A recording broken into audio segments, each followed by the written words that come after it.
What's up, guys? It's Talia. Today is Sunday, October the 1st. It's October. It's October. It's October. It just seems like, like last week it was June. Seriously. That's what it seriously seems like to me. Like last week it was just June. I never cease to be amazed by how fast time moves.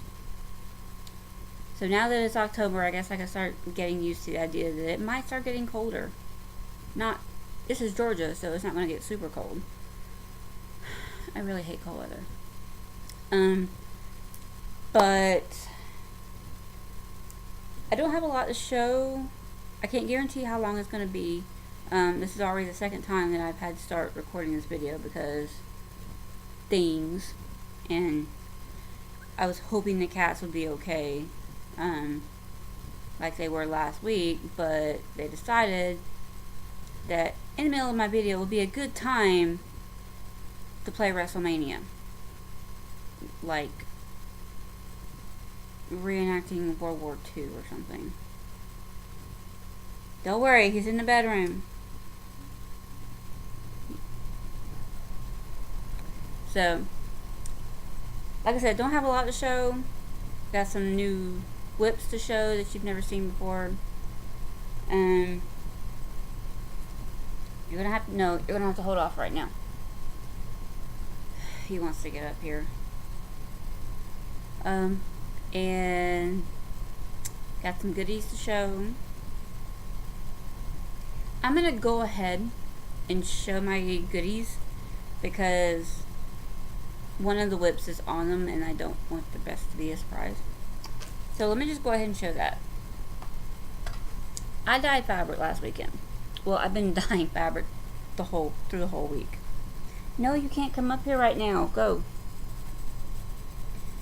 I've been dyeing fabric this week. So I'm gonna see if I can possibly go in order. Some of these I had to write it down. What I did. Okay. Last Sunday night or Monday? I don't remember. It was one of those. I did a thing. And I got some fabric. I had 3 different colors of dye. I had purple, I had camel, which is kind of a darker khaki-ish color, and then a steel gray. So the fabrics you're going to see are like a mix of those 3 colors, or like combinations of those colors. And if I can remember, I'll tell you what I dyed them in. This one, God, this is not going to work. Because this is going to seriously blow out these colors. We're just going to have to roll with it. Just keep in mind, everything you see is darker in person. Because he's being right here from the window is seriously going to blow out these colors. So this is one. Yeah, I'm not doing this. Hold on. Be right back.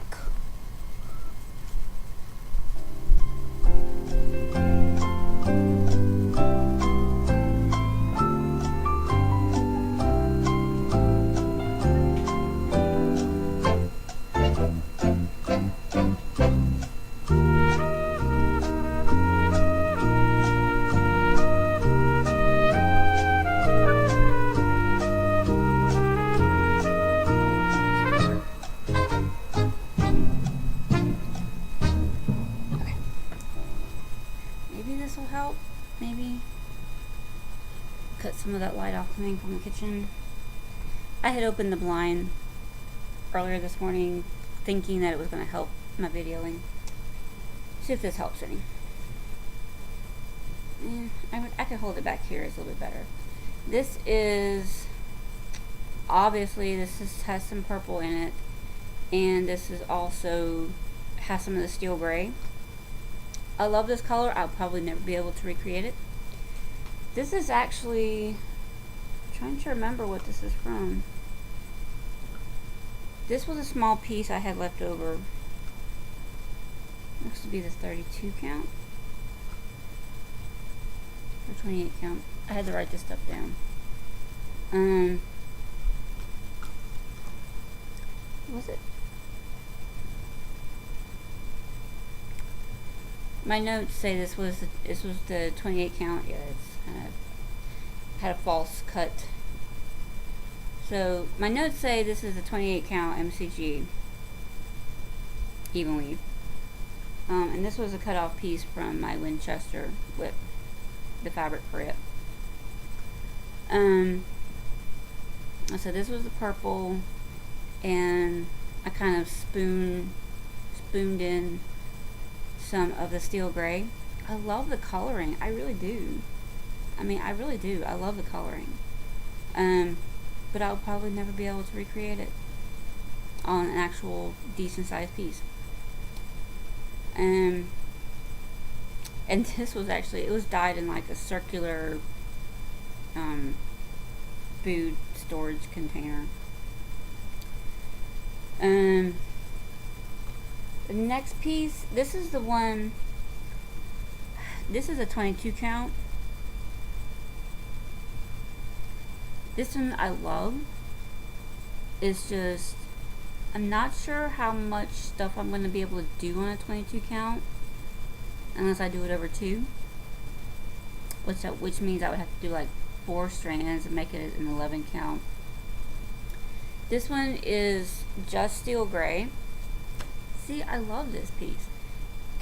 Would I be able to do this on a 16 count Ada or 14 count Ada? Probably not. This is actually a 22 count Hardanger. Decent size. It's a decent sized piece. What I would be able to fit this on, or what I would be able to fit on this, no clue. But I have it. So this was just a steel gray. This one I dyed. This is funny. I put this in a 16 ounce sour cream, empty sour cream container. Yeah, I'm one of those people that saves food containers like that, like sour cream containers or deli meat containers, that type of thing. So, yeah. This actually, even though this is just steel gray, it kind of has a purple tint to it in real life. But it is gray. I really like this color though. Again, would I be able to put on this, considering it's 22 count? Don't know. The next one is really pretty. This one was a 25 count even. This was actually the MCG. Sorry, this is a 20. This was a Zweigart 25 count. 25 count even weave. This is really pretty. I was thinking of doing one of my Hayes minis on these. This is really pretty purple, and of course it is actually darker in real life.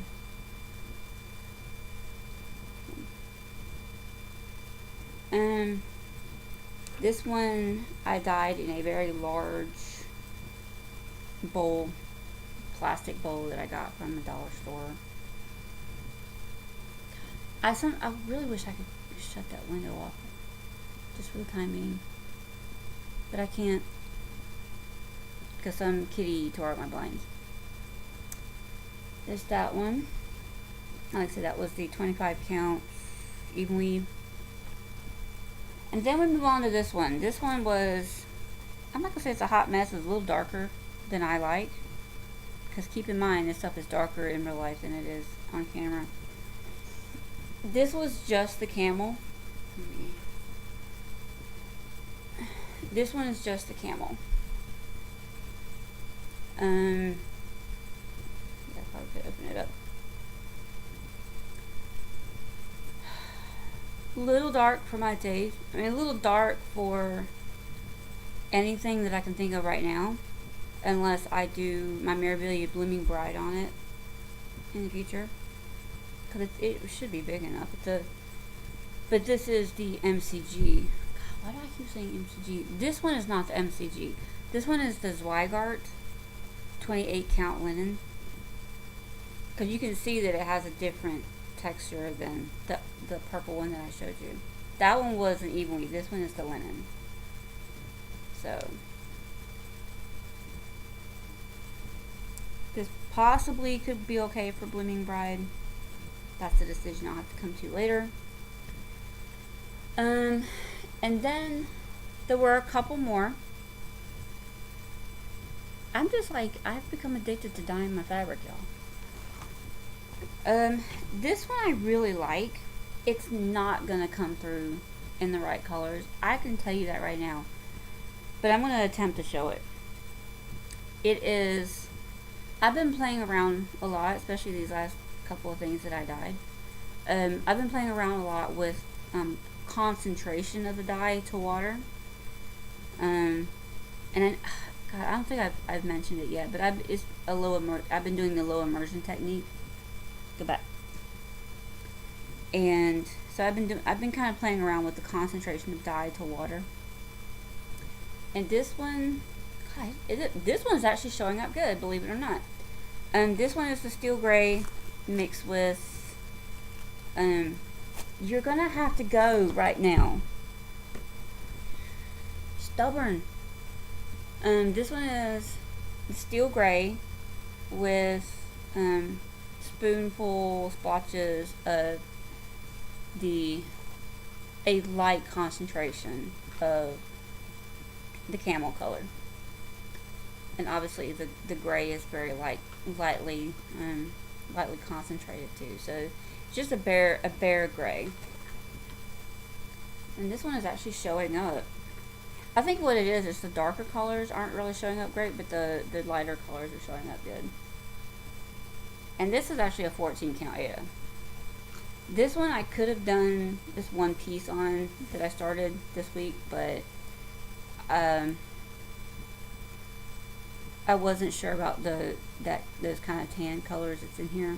I wanted to keep it strictly gray, so I wanted to redo this without the camel color, and you'll see it in a minute. Didn't exactly turn out like this, but still good enough. But I really like this one. Like I said, this is a 14 count Ada. And this is probably my favorite out of all the ones that I've dyed, just because it is a very pale, neutral-ish color. So I really like that though. This is my favorite. It's 14 count. This would make me stitch on a 14 count Ada. And the last thing that I have to show right now that I dyed, I didn't really do a lot to. This was another piece of the MCG even weave, but this was the one that's in that kind of oatmeal-y color, that tan beige oatmeal-y color. So I really only wanted to add the camel color to it to see if I could model it up some, and I think I did okay. It's just it's coming across as more of a greeny tan, like the actual, if I can find any like along the corners and stuff, that's the natural color. That's where the dye didn't get it all. Like right there, that's when you're going to be your natural color. The rest of this is dye. So I think it turned out okay. This would be good for like a small, say I wanted to do like a Little House Needlework, a small Little House Needleworks piece, or a small Lizzie Kate or something like that. So that's all but one, and the last one I actually started flipping on. So let's go ahead and get into the whip, shall we?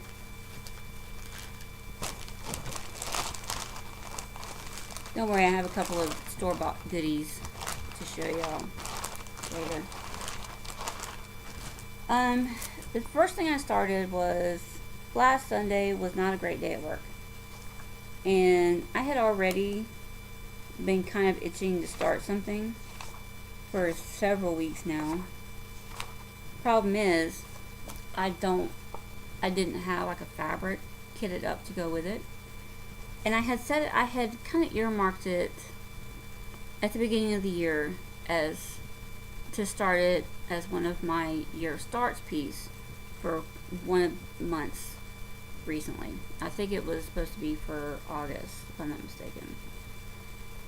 And when it got to that, no, it wasn't for August. June, maybe June or July. It's been like it should have started a couple months back. And when it got up to time for me to start it, I liked something else better, so I started that instead of this. But I still didn't really have a fabric for it. At least I didn't think I did, because I was still. It has to be linen or even weave. It has to be linen or even weave, and it needs to be a neutral. I didn't think that just purchasing a piece of fabric from the fabric store was going to be big enough, because of the sample picture of the model.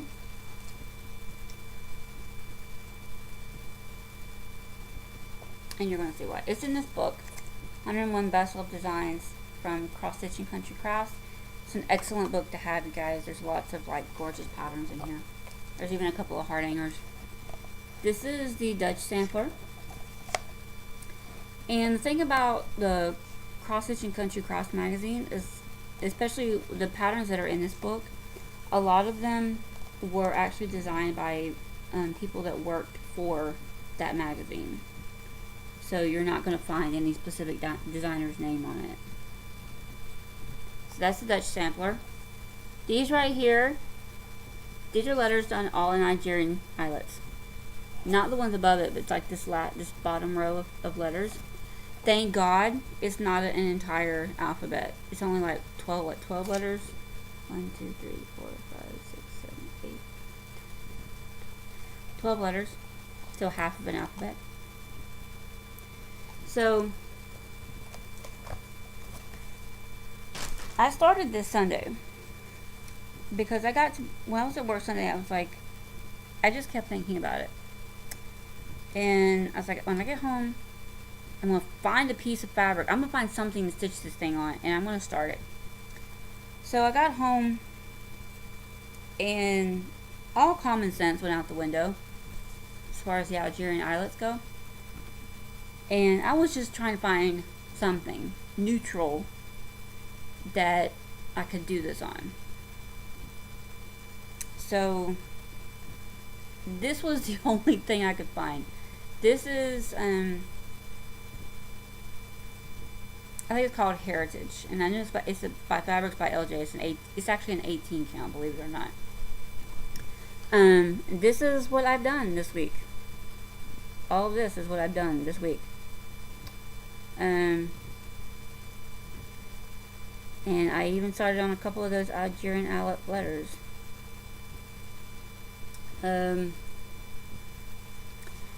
Just a FYI,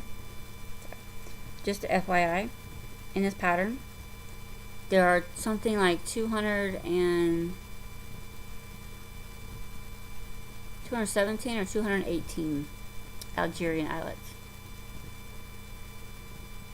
All except 2 of those are going to be this small size that these letters are made of, and there's 2 larger size ones that are. There's 3 small and 1 large, 3 small and 1 large in each of the top corners. So, yeah, and then 203 in the letters themselves, right? And then there's like 7 or 8 down here in this ship that goes across the width of the ship. So, I'm gonna show you my Algerian eyelets. Yes, this is Ada. And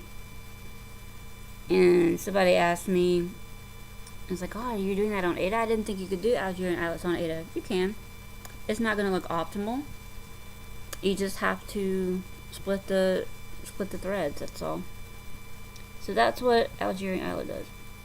And I had to make an executive decision in that the original pattern, God, I just noticed, like, I'm not crazy about how this back stitching in the middle turned out. And it has that on every single letter. Oh yeah, it's Algerian eyelets. But this border around here, no, it's not a messy back stitch. These borders around the letters are actually a double running stitch. I had to Google that. I had not Google it, but I had to YouTube that. And at first I was confused because I kept coming up on these videos that showed running stitch, and then they would backtrack. They would go this way, and then they would backtrack into the holes from the running stitch. They would backtrack and do those holes. And okay, so I said, okay, if that's the running stitch, what's the double running stitch? Well, that was the double running stitch. Running stitch itself is just going from here to here, skip a space, here to here, skip a space, here to here. That is the running stitch. To double running stitch is to go back into those spaces and go back, saying from that space back, this way, skip the space, back that way, skip the space, back that way, and so on. This is double running stitch. What I did is I started at one point and I went running stitch around the entire letter and then backtracked back around the letter. So this is a double running stitch border, and it's on every single letter, every single eyelet letter. So 2 down, 10 more to go. So that was Dutch sampler. I tried not to say this was going to be a short video. I know how much I talk.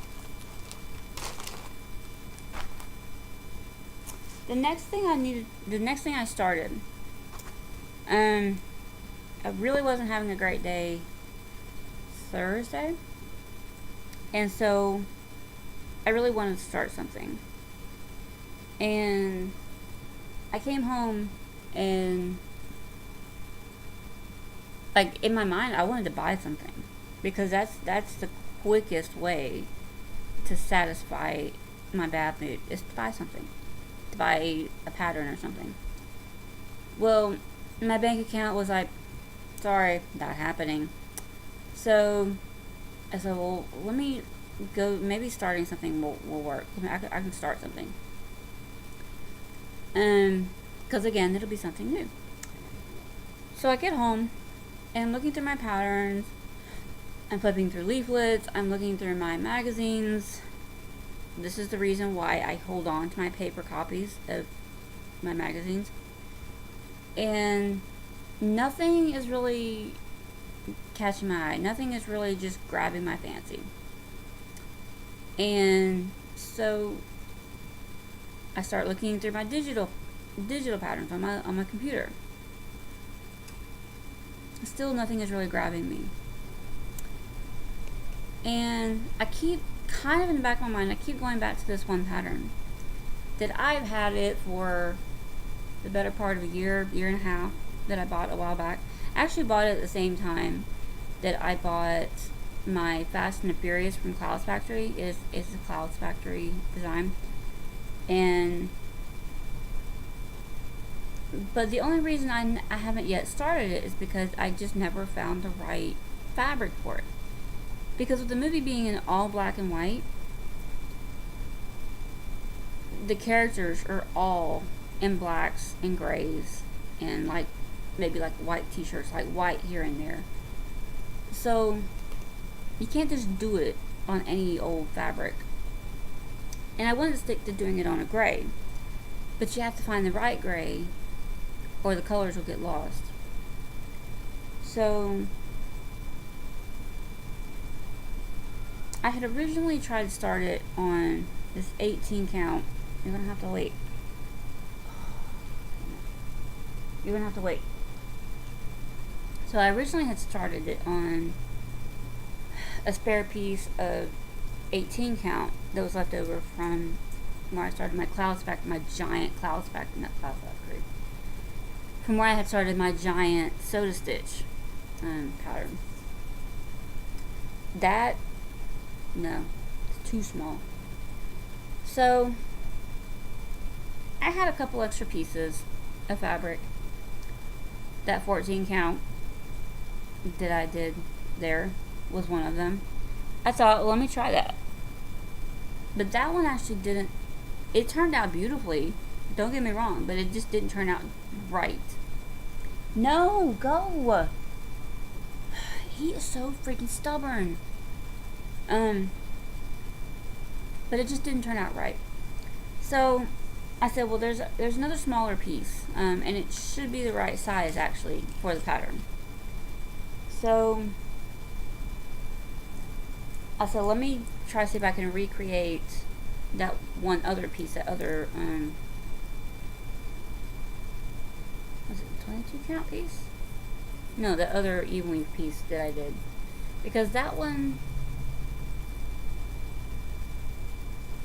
is that 22 count?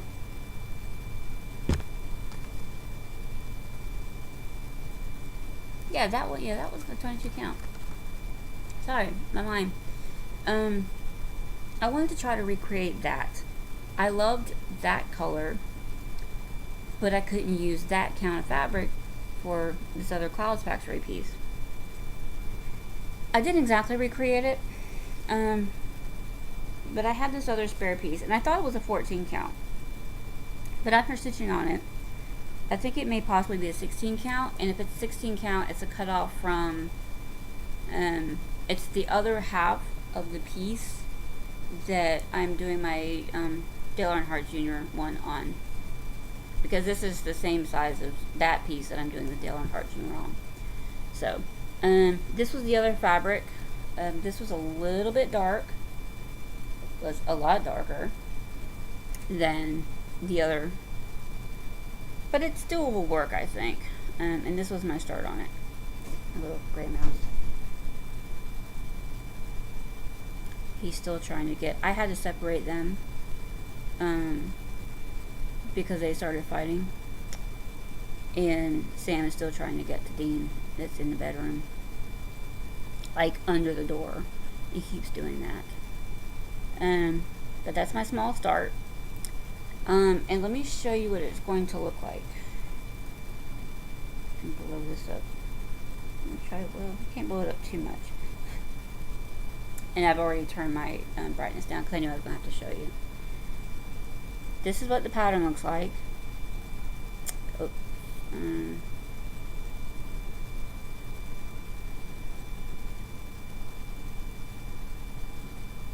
yeah. Ah. I'm trying to cover up the bad word. I'm sorry. There's a bad word. So. But that, yeah, that's from Clouds Factory. You're going to have to wait. Let me finish showing my things off and you can come up here. But that's my little start. That's actually, I should bring this up again. That is actually his shirt. It's like a plaid shirt. It's a lighter, medium gray and a dark gray. $37.99. It's $4.15 and it's $37.99 or something like that. So that's actually one side of his shirt right there. So that's what that looks like. I don't even know why I'm doing this pattern. I like the saying, that's why I'm doing this pattern, because the attitude in this movie kind of suits how I feel about working retail. I love the saying at the bottom because it actually does suit my job as well. It'd be a great job if it worked for the customers. Even though I've only seen the movie like once or twice. So yeah, that's my little start on it. That's my gray mouth because gray. So yeah, I may try to get some more stitching done on this one tonight. That's all the actual stitching that I've done this week. Goodies. Where's my goodies? Did I do something? Oh, there it is. Sorry. Thought I lost something. On Sunday, I believe it was, when I knew I was going to try to dye some fabric, I was going around buying different things. Dang it. No, it wasn't Tuesday. Sorry, it wasn't Sunday. It was Monday. It was Monday. Because I had Monday off for a stitching meetup. And when we left there, I went to Hobby Lobby, got the dye, and fabric, I think. But I don't remember which fabric I got. I think I got the 28 count. I don't remember. It was a. I think it was. I knew it was. I know it was this Zygarde. I've given up on buying MCG. Dang it! I lost something. There it is. Sorry. I've given up on buying MCG because the count. You say you're buying a 28 count, but the actual fabric count itself ends up being something like a 24 count. So, and when you're trying to do that over 2, it becomes huge. And you have to compensate that with more strands. So, real quickly, I will go over what I've bought. I've gotten... So I went to Hobby Lobby, got the dye and fabric. And when I was at Hobby Lobby, I was walking back from the cross stitch aisle, which is kind of in the back corner of the store. And I was coming back up, walking toward the registers, when something in the sewing section caught my eye. Well, there was like a little display on the side of an end cap of an aisle in the sewing section. And I started looking through it. It had like little bits and pieces, different things. And in one of the bins was one of these. And I said, well, isn't that what everybody is kind of keeps on going on about? Is these seam fix things? And yes, it does pull open. There's your seam ripper. And then the little rubber piece at the end. So, and it was in a little plastic baggie, but I had to test it out, make sure it still worked okay, make sure how it worked. So, and this is a good size because it's more travel size than the ones that people order online. So if you're one of those people that can't really order online, or you're maybe an older person that doesn't order on stuff online, if you have a Hobby Lobby near you, or you can actually order, oh shoot, I would say you could order online from Hobby Lobby, but don't order online. If you have a Hobby Lobby near you, look in the sewing section, and on the end of the aisle, toward the end towards the main walkway, on the side of one of the ends of the aisle, there'll be like a display, and it will have different bins in it. There'll be like a bunch of different little small bins, and there's like all kind of different things in those bins. There was little mini tape measures. There was God, what all was there? There was like all kind of different things. I don't even remember what all was in there, but this was actually on one of the bottom bins in my store. It might not. It might be in a different position, but so yeah. So if you happen to have a little, sorry, what's up there? It's just seam fix. So if you happen to have a Hobby Lobby near you, you can go in there, look in the sewing section on the end cap, and see if they have one of these bins of stuff. So that is going in my travel bag. This is my little baggie that I keep all my stuff in. I have highlighters in here. I have pens. And I have another seam ripper that I keep in here. My needle threader. I do have some Thread Heaven in here that I don't use. There's a Snag Nabbit in here. And then I keep extra packs of needles in here too. And it's really just a makeup bag. That's all that is. Nothing special. And then I also stopped by Dollar Tree, the dollar store, because I knew I was going to be dyeing fabric, so I wanted to get some more containers that I could put the fabrics in. And I was going, just kind of trudging along, looking at different things, and found a tape measure. Why do I need a tape measure? Because I need to measure out fabric, certain length of fabric. I don't have a yardstick. This was $1. And a lot of times yardsticks are like, I know Walmart has one for like $2 or something like that, but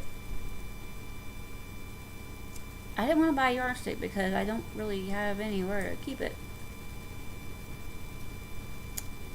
It would just be kind of hanging out, leaning up against the wall or something. But this I can put in my little miscellaneous box that I keep my stuff in. That way I can measure out fabrics and cut them to size. You're going to have to wait. Yeah, you're going to have to wait. Get back. Just lay over there. I gotta wrap this up. He's getting antsy. He really wants attention. So, got me a tape measure. And I got these. I got those 3 plastic bowls too that I did my dyeing in. These were in the school section. I haven't taken these out yet to see. I guess I could, couldn't I? There's 2 different types of packs. There's one with this. This is actually a dark purple with the design on the flap. And then this one on the other side. This one's black with the fox pattern on it. And then there's this one. That. And then that. That's another dark purple one. So I could take this out and look at it.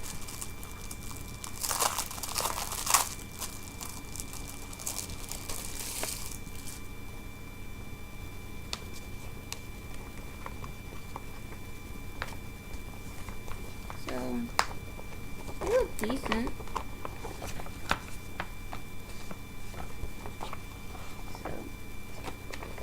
I was like really going to, the only thing I'd be concerned about is it's nice that that it has this little slit, like it doesn't go straight all the way across, it does have that little slit so you can kind of reach stuff a little easier. These are meant for papers and stuff, so the only thing I would be concerned about would be this little flap right here. It does seem kind of thin. I mean, I guess it's the same thickness as the rest of the envelope, but it just seems a little flimsy to me. So got these for projects and stuff. I wanted to kind of give them a try out before I went back and got too many of them, because for $1 and you get 2 of these, so 50 cents a piece. So I'm gonna try those out, make it up a few things and put them in there and see how they work out. The only other thing I have is going to be new watches. I'm going to try to keep this short and sweet because a little bit longer than I had anticipated, as I usually do. Sorry, I'm getting my stuff here. I only have a few.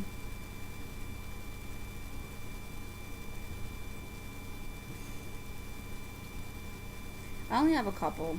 The first one is going to be Kristen at LilyPadRevivals. She lives in the Midwest. I think she said she lives in Kansas. She's lived there all her life. She is a stay-at-home mom and a long-distance physics tutor. And she has one 15-month-old daughter. It's probably been a couple of months since then. And then she has a puppy named Lily.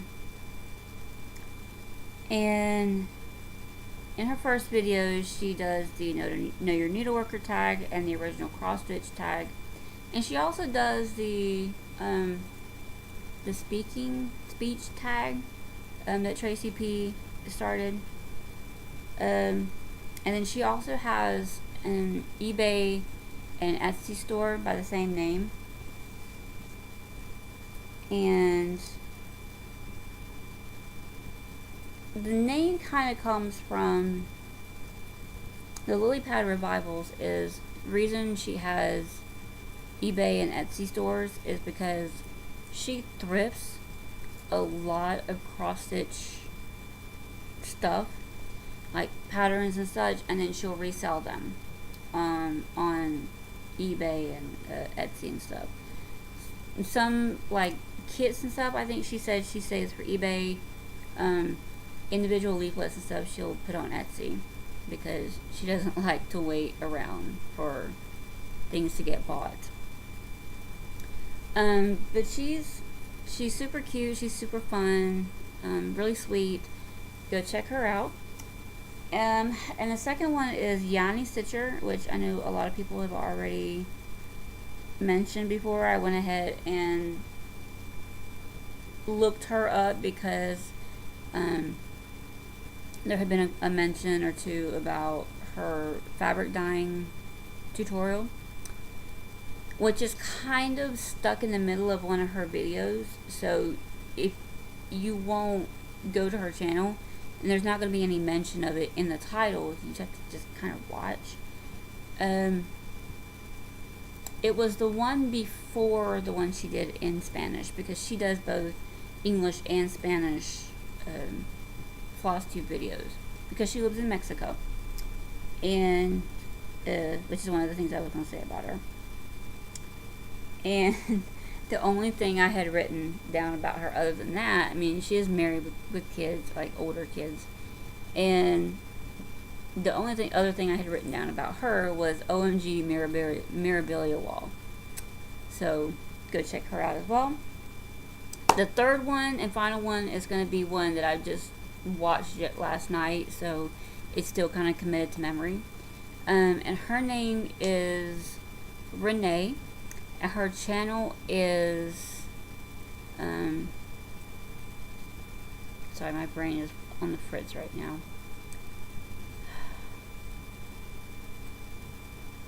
Hold on. Sorry. I have to refresh my memory.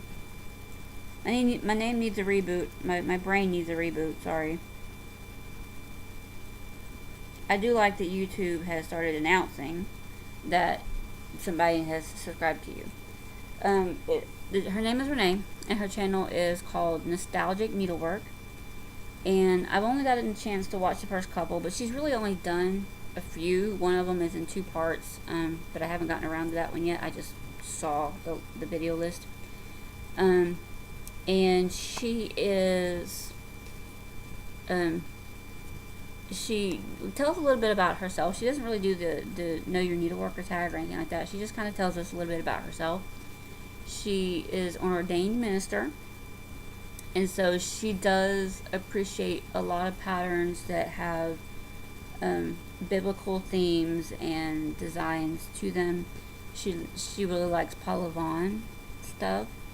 But she says since she's been watching Flosstube, she's kind of started liking a lot more designers than Paula Vaughn. And she also says in her second video that she used to be a music teacher up until about a year ago. I think she said ever since she was in her 20s, she's had a condition that causes tremors. And it's caused her to have to kind of live a little differently. Not that it's, super debilitating, but she's on disability, and she had to stop being a music teacher because of that. But she still loves to stitch. She can stitch just fine. She can drive just fine. She just says, I can still drive. But what else was I going to say? She does have a couple older kids, if I'm not mistaken. And she did a little model stitching. Her husband was in the military, and she said he had been deployed to Iraq twice back when he was in the military. I guess he's not in the military anymore. But she said he was deployed to Iraq twice, 2 different times. And between her husband being gone and what was going on, her daughter being in dance and stuff like that, and she just wasn't really in a mindset to do a lot of model stitching. She had model stitched for a couple of different companies at one time. They weren't like big name companies or anything, but she did them for a little bit at a time, not very long. But she said with her husband, it being his second deployment to Iraq, and her daughter being in dance, she couldn't focus enough to continue the model stitching. So she is a really sweet lady, and she's another Georgia lady. So everywhere else in the world, sorry, we got one more. And so go check her out. Again, that is Nostalgic Needlework. So one quick little story to tell you guys. Something about that smoke detector in the back bedroom that kept going off in my last video.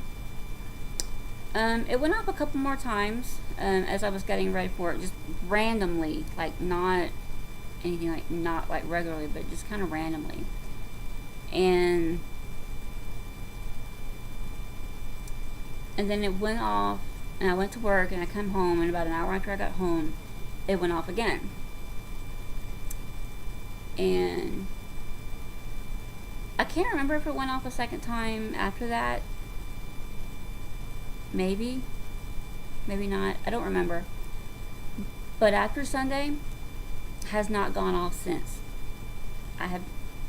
Hasn't done it since Sunday. And I don't know what it is. Because, and some people will suggest, well, maybe it is the low battery chirp.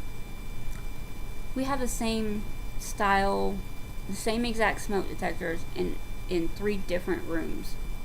This one in the living room, I've already dealt with the low battery, and it's just a chirp. When the battery starts getting low, it will just chirp. It won't actually go off like a smoke alarm. It will just chirp. That obviously was not chirping. So, and considering it hasn't done it since last Sunday, and I haven't even looked at the battery, much less changed it out, I can only attribute it to something paranormal, to some random thing. And to kind of tell you a little bit about, I kind of still feel like there's certain people in my life that I've lost. My ex-husband being one of them. My kids, who is the father of both of my children. He was killed back in 2001. And a little brief story on that. He was driving a cab, and a call came into the cab company with late one night, and it happens to be Mother's Day. He was working, and the call came in.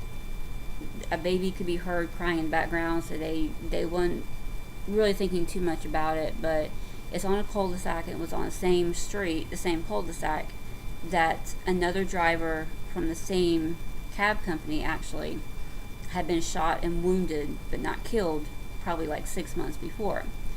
So he called the cab company. They called the cab company, and then the owner, who happened to be there at the time, my ex-husband, was just kind of hanging out in the office waiting for a call to come in.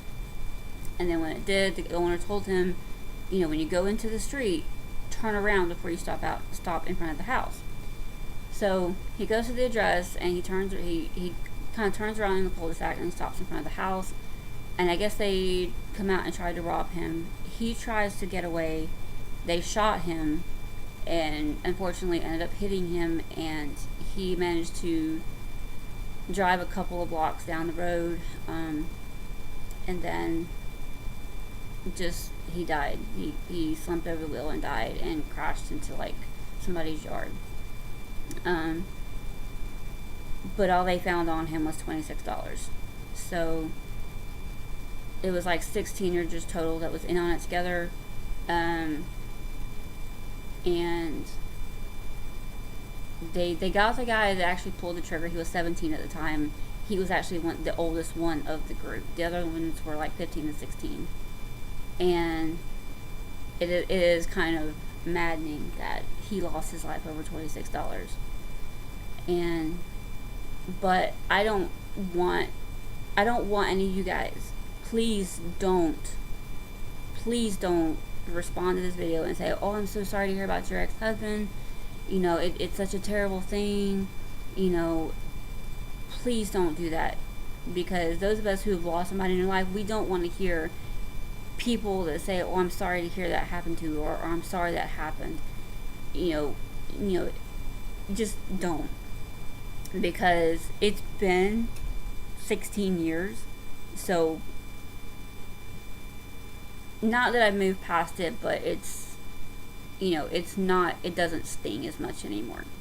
At this point, it's just a very sad memory. We were high school sweethearts, and we were together all through high school, and we really weren't married that long. We were one of those couples like you see in high school that they're always fighting and getting back together. We were one of those couples, and so we were each kind of the first loves, first everything. And so that's why I feel like, even though he dated another girl and he had a baby with another girl after we separated, we still continued to kind of love each other in that same way. We just couldn't be married. But he actually got killed probably within less than a year, maybe 8 or 9 months after the divorce was finalized. So we weren't separated really all that long, and he was killed on Mother's Day, and he was a month away from his birthday. But the reason why I feel like he still kind of comes in and out, just kind of hanging around, is because we were high school sweethearts. We loved each other dearly, even though we couldn't be married to each other. We were still friends. And you know, I think that attachment is still there, because even when he died in his truck, there was still that picture of me and him taken in front of the fireplace at my dad's house at Christmas, like from a couple of years before. And even though he was dating this other girl, and he still had that picture in his truck. And so I think he never really stopped caring for me. We never stopped caring for each other. But that's why I say that there's nothing negative. If there's anything coming in and out of my house, it's nothing negative. I've never felt any negativity. I might just get a little freaked out sometimes, but there's nothing negative going on. So that's my little story regarding the smoke detector, is that after Sunday, hasn't gone off since, and I don't know why. It would just go off Sunday. There was nothing special about that day, so I don't know why it just went off Sunday and not since then. So that's going to be it for me today. I know this video has rambled on way long enough, so I'm going to go ahead and throw an intro and an outro on this thing and call it a day and get it uploaded so that I can hopefully not be late for work. That always seems to happen. So